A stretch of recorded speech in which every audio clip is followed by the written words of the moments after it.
Welcome to prime 9 news insider. నేను రాజు. హైడ్రా పేరుతోటి తెలంగాణలో ఉన్నటువంటి ఆక్రమణలన్నింటినీ కూడా తొలగిస్తూ ముందుకు పోతూ ఉన్నటువంటి రేవంత్ రెడ్డికి అక్కడ ఉన్నటువంటి ప్రజలే కాదు, చివరికి ఆంధ్రప్రదేశ్లో ఉన్నటువంటి ప్రభుత్వం కూడా ఆయన అభినందిస్తూ ఉన్నటువంటి సిచ్యువేషన్ మనం చూస్తున్నాం. అయితే హైడ్రా పేరుతోటి ఆక్రమణలు తొలగిస్తూ ఎస్పెషల్లీ అక్కడ ఉన్నటువంటి ఈ నీటి వనరులను కాపాడేటటువంటి ప్రయత్నం చేస్తూ ఇప్పుడు వస్తూ ఉన్నటువంటి ప్రకృతి వైపరీత్యాల నుంచి ఆ ప్రాంతాన్ని కాపాడాలనేటువంటి ఏకైక ఉద్దేశంతో ఆయన తీసుకున్నటువంటి ఒక కీలకమైన నిర్ణయమే హైడ్రా. అయితే ఇప్పటివరకు కూడా హైడ్రా పేరుతోటి సంచలనాలు సృష్టిస్తున్నటువంటి రేవంత్ రెడ్డి మరొక అడుగు ముందుకు వేయబోతున్నారు. అదే టాలీవుడ్ పైన టార్గెట్ చేయడం. ఎందుకంటే ఇటీవల మనం చూసాం, మలయాళ చిత్ర పరిశ్రమకు సంబంధించి మాలీవుడ్లో జస్టిస్ హేమ కమిటీ ఇచ్చినటువంటి నివేదికలో విస్తుపోయేటటువంటి వాస్తవాలు ఉన్నాయి.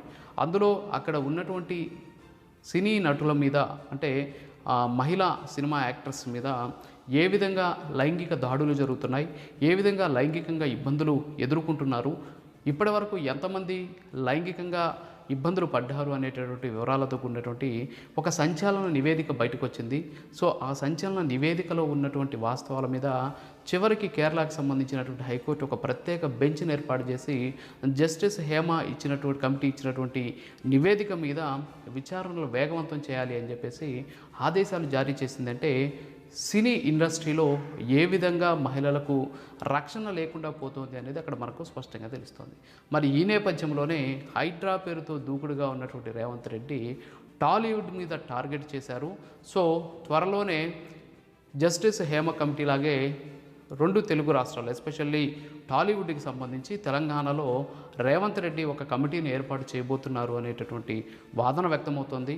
ఆయన ఒక కమిటీని ఏర్పాటు చేసి అక్కడ మహిళల భద్రత కల్పించడమే కాకుండా ఇప్పటి వరకు జరిగినటువంటి అకృత్యాల మీద, ఇప్పటి వరకు జరిగినటువంటి అనేక రకాలైనటువంటి ఇబ్బందుల మీద ఒక కమిటీని ఏర్పాటు చేయాలి అనేసి ఆయనకి వినతులు వెల్లువెత్తుతున్నాయి. ఇప్పటికే సమంత కూడా ఇదే విషయాన్ని చెప్పారు. ఇది టాలీవుడ్లో కూడా జస్టిస్ హేమ లాంటి కమిటీ రావాలి, వస్తే అక్కడ జరుగుతున్నటువంటి అన్యాయాలు కూడా బయటకు వస్తాయని చెప్పినటువంటి పరిస్థితి. మరికొంతమంది సీనియర్ నటీమణులు కూడా ప్రభుత్వానికి లేఖలు రాస్తున్నారు. ఎస్పెషల్లీ రేవంత్ రెడ్డికి లేఖలు రాసినటువంటి పరిస్థితి. టాలీవుడ్లో ఒక కమిటీని ఏర్పాటు చేయండి, ఈ కమిటీ ద్వారా ఎవరెవరికి ఎంత అన్యాయం జరిగిందనేటువంటి వివరాలు బయటికి తీయండి అని చెప్పేసి కోరినటువంటి పరిస్థితి. మరోపక్క మా అసోసియేషన్ అధ్యక్షుడైనటువంటి మంచు విష్ణు కూడా ప్రభుత్వానికి లేఖ రాయడం జరిగింది.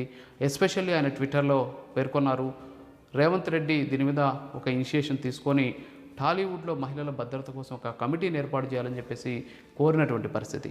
మరి ఈ నేపథ్యంలోనే సంచలన నిర్ణయాలు తీసుకుంటూ ముందుకు పోతూ ఉన్నటువంటి రేవంత్ రెడ్డి నెక్స్ట్ టార్గెట్ టాలీవుడ్ అనేది స్పష్టంగా తెలుస్తుంది. ఖచ్చితంగా తొందరలోనే ఈ టాలీవుడ్లో జరుగుతున్నాయనేటటువంటి ఆరోపణలు వస్తూ ఉన్నటువంటి నేపథ్యంలో దాని మీద ఒక కమిటీని ఏర్పాటు చేసి వాస్తవాలను వెలికి తీయబోతున్నారు. మరొక సంచలనానికి ఆయన నాంది పలకబోతున్నారు అనేటటువంటి వాదన వ్యక్తమవుతుంది. మొత్తానికి ఇప్పుడు టాలీవుడ్కి సంబంధించి చాలామంది నటీనటులు తమకు జరిగినటువంటి అన్యాయాల మీద, అకృత్యాల మీద ఒక్కొక్కరుగా బయటకు వస్తున్నారు. గతంలో కొంతమంది యాక్టర్స్ ఏం చేశారో కూడా మనం చూసాం. కొంతమంది ఫిర్యాదులు కూడా చేసినటువంటి సందర్భాలు ఉన్నాయి. క్యాస్టింగ్ కౌచ్కి సంబంధించినటువంటి ఆరోపణలు కూడా చాలా వచ్చినటువంటి పరిస్థితి. ఆ తర్వాత డ్రగ్స్కి సంబంధించినటువంటి అంశాలు టాలీవుడ్ని కూడా పట్టి పీడించినటువంటి సిచ్యువేషన్. మరి ఈ నేపథ్యంలోనే టాలీవుడ్ ప్రక్షాళన కోసం ప్రభుత్వం నడుం బిగించబోతోంది. రేవంత్ రెడ్డి ఇప్పటికే హైడ్రా పేరుతోటి చెరువులని, కుంటలని ఏ విధంగా అయితే ప్రక్షాళన చేస్తూ అక్కడ ఉన్నటువంటి ఆక్రమణల్ని, అక్కడ జరిగినటువంటి అకృత్యాలను ఏ విధంగా బయట తీస్తున్నారో అలాగే టాలీవుడ్ కూడా ప్రక్షాళన చేసి అక్కడ జరుగుతూ ఉన్నటువంటి అకృత్యాలను బయటికి తీసేటటువంటి ప్రయత్నం చేయబోతున్నారు అనేటటువంటి వాదన వ్యక్తమవుతుంది. సో నిజంగా టాలీవుడ్లో కూడా జస్టిస్ హేమ లాంటి కమిటీ కానీ వచ్చినట్లయితే అనేక అకృత్యాలు బయటకు వచ్చేటువంటి అవకాశాలు ఉన్నాయని చెప్పేసి చాలామంది నటులు కూడా చెబుతూ ఉన్నటువంటి పరిస్థితి.